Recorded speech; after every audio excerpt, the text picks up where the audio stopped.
It started looking like a walk, and then the walk started looking like a limp. And the limp started looking like me limping and crying.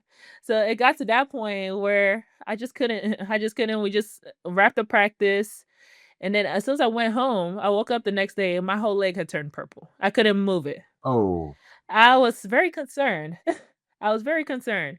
So I called my mom because my mom is a medical doctor. I was like, "Oh my gosh, what's wrong with my leg? What do I do?" Da, da, da. So she told me what to do, and then she got it where it was just moving enough where I could bend it and walk a little bit. So she told me, she told me, you need to go tell your coach you're not playing no more. My mom was actually the one who told me to quit that day. For some reason, I hate quitting stuff.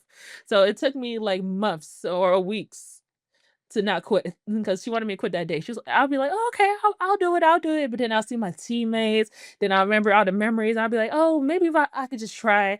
Maybe I just got to push through a little bit harder.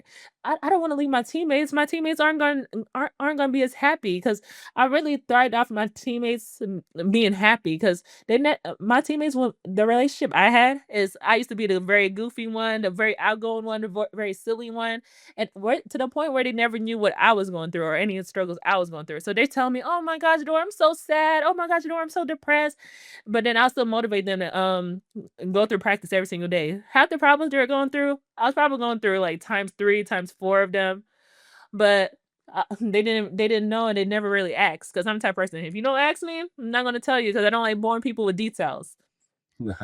And even if you do ask me, I still might not tell you because hey, I got to figure out how to resolve this issue and get going. I don't like thinking about an issue too long because that turns into my identity.